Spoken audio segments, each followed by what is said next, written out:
क्या अमीर लोग नेचुरली ज्यादा इंटेलिजेंट होते हैं? डेटा और न्यूरोसाइंस के हिसाब से जवाब है नहीं।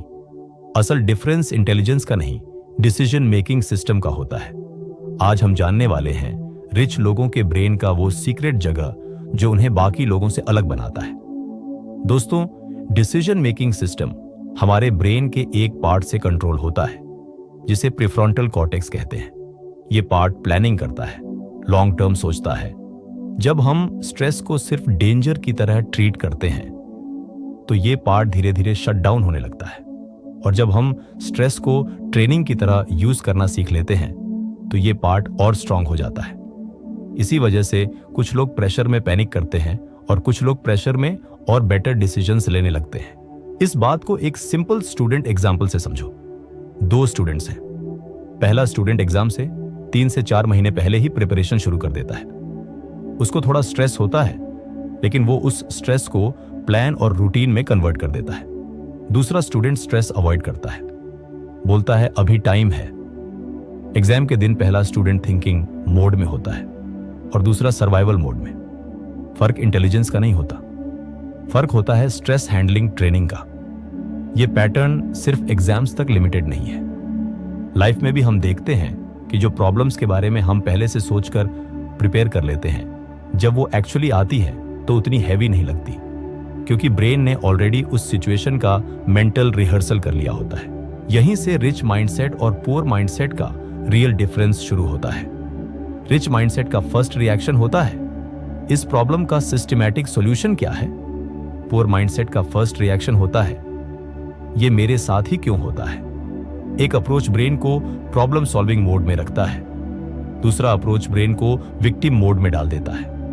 अब यहां बिल गेट्स का एग्जाम्पल इंटरेस्टिंग हो जाता है। बिल गेट्स थिंक वीक इसलिए फेमस नहीं है क्योंकि वो रिच है, वो इसलिए फेमस है क्योंकि वो थिंकिंग को अपने कैलेंडर में शेड्यूल करता था।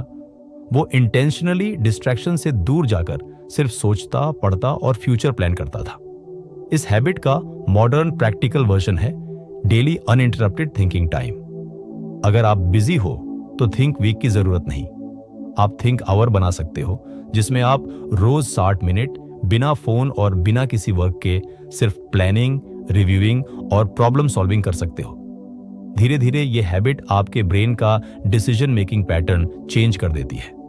आप रिएक्टिव कम और स्ट्रेटेजिक ज्यादा होने लगते हो, और यहीं पे कोर पॉइंट क्लियर होता है। अमीर बनना पैसों का प्रोसेस नहीं है, अमीर बनना डिसीजन मेकिंग का प्रोसेस है। रिच ब्रेन और पुअर ब्रेन में फर्क टैलेंट का नहीं होता, फर्क होता है ट्रेनिंग का। स्ट्रेस को कैसे यूज किया गया और थिंकिंग को कितनी प्रायोरिटी दी गई।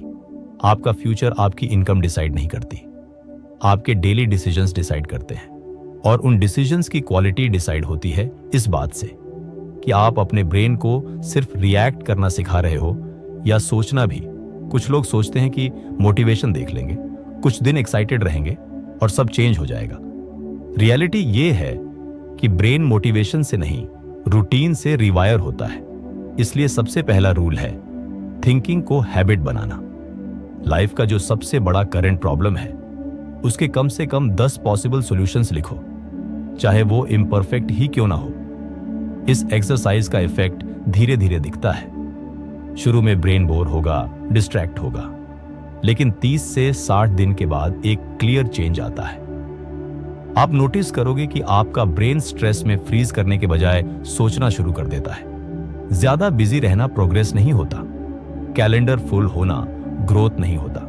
अगर आप सोचने के लिए टाइम ही नहीं निकाल रहे तो आप बस रिएक्ट कर रहे हो, डिजाइन नहीं कर रहे। रिच ब्रेन का द कोर हैबिट ये होता है, वो इंपॉर्टेंट चीजों को अर्जेंट से पहले रखता है। पुअर ब्रेन का पैटर्न होता है, वो हमेशा अर्जेंट में फंसा रहता है और इंपॉर्टेंट कभी स्केड्यूल में आता ही नहीं।